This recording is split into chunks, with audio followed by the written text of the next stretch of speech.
Europe 1, il est 6h42. Votre invité Mathieu Béliard, c'est Maxime Lefebvre, membre du staff de l'équipe NBA des Timberwolves de Minnesota. Un Français à Minneapolis. Bonjour Maxime Lefebvre. Bonjour, merci de m'avoir à l'antenne. Merci à vous d'accepter de nous répondre en direct ce matin sur Europe 1 depuis les États-Unis. Votre profil, et je parle sous votre contrôle, français de 33 ans, installé aux US depuis 13 ans, aujourd'hui donc membre du staff technique des Minnesota Timberwolves. Vous vivez à Minneapolis, d'où est partie cette mobilisation internationale. Après des jours de manifestations et d'émeutes, on est en fin de soirée pour vous. Comment s'est passée la journée ? La journée s'est passée assez calmement ici, des manifestations pendant la journée, des manifestations pacifistes. Après, il y a eu de gros orages ici à Minneapolis, donc ça a aidé à garder les choses calmes. Mais dans le reste des villes américaines, ça continue toujours de manifester. Oui, on va retrouver notre correspondant d'ailleurs à New York dans nos éditions dès le journal de 7h tout à l'heure. Qu'est-ce que vous observez, Maxime Lefebvre, de cette ville que vous connaissez, abîmée par les émeutes ? Oui, très abîmé par les émeutes, mais c'est vraiment un peu Minneapolis a été le précurseur de tout ce qu'on voit dans les États-Unis maintenant. Et je crois que c'était un peu une bombe à retardement, quelque chose qui devait arriver. Et ça, l'événement George Floyd a été le détonateur d'une communauté noire qui en a ras-le-bol, mais je crois aussi d'un peuple américain en sa totalité qui en a un peu ras-le-bol aussi. Bien sûr, on va en parler ensemble, Maxime Lefebvre. Mais d'abord, revenons justement à l'origine. Le drame, la mort de George Floyd, tué par un policier asphyxié. Je crois que vous habitez, vous, tout près du lieu du drame. Oui, moi je dirais 2 ou 3 kilomètres. Je passais en voiture juste devant là où ça s'est passé il y a peut-être 2 ou 3 jours avant que le drame arrive. Donc c'est un endroit que je connais assez bien. Cette question des violences policières mêlée à la dénonciation du racisme aux États-Unis, est-ce que vous êtes surpris de ce qui se passe ? Non, pas vraiment, parce que malheureusement c'est pas un acte isolé. C'est quelque chose qui arrive assez souvent, qui arrive plusieurs fois dans les dernières années. Et donc là il y a vraiment un sentiment de ras-le-bol et je crois que la vidéo en elle-même tellement elle était abominable, je crois que ça mobilise de plus en plus de monde.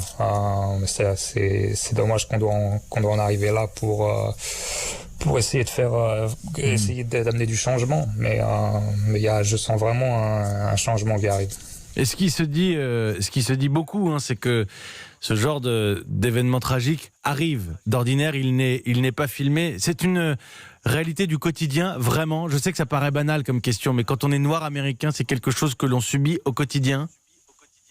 Ouais, c'est comme vous venez de le dire, c'est pas toujours filmé, ça finit pas toujours en drame, mais c'est quelque chose qui est vraiment quotidien. Voilà, moi j'ai beaucoup d'amis noirs et c'est quelque chose dont ils parlent souvent. Ils ont toutes les personnes noires que je connaisse ou presque ont eu un événement ou plusieurs avec la police qui certes ne s'est pas terminé en drame, mais qui les a marqués, qui les a beaucoup marqués, quoi. Votre femme est noire, haïtienne. Votre enfant est donc métisse. Je lisais que les parents aux États-Unis désormais enseignent souvent à leurs enfants comment se comporter avec la police. C'est quelque chose, par exemple, vous qui êtes papa d'un ou d'une métisse, c'est quelque chose qui vous inquiète ? Oui, c'est inquiétant qu'on en arrive là, mais en termes de sécurité, ouais, c'est tous les parents noirs que je connais, c'est quelque chose qu'ils enseignent à leurs enfants, qu'ils leur enseignent beaucoup d'autres choses, quoi. Ça fait partie un peu de l'enseignement, malheureusement, de savoir se comporter dans un contrôle de police. Mais par exemple, qu'est-ce qu'on leur dit pour savoir se comporter dans un contrôle de police ?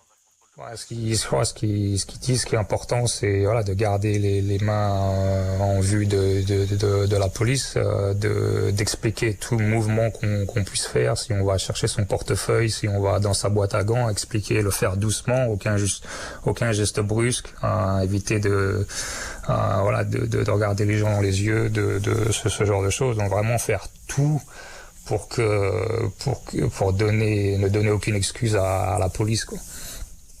Ça fait 13 ans, 13 ans, je le disais, que vous vivez aux États-Unis. Vous avez connu plusieurs États, le Texas notamment. Est-ce que cette situation, est-ce que ces craintes, c'est quelque chose qui peut remettre en question votre vie aux US ?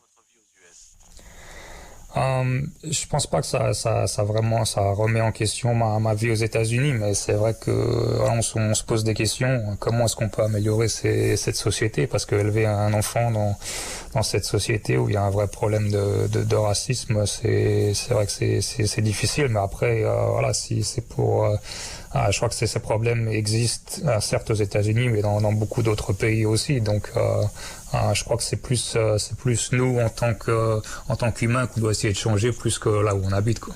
Donald Trump, le président qui choisit la fermeté, nous le disions hier, il promet le retour à l'ordre, il mobilise l'armée.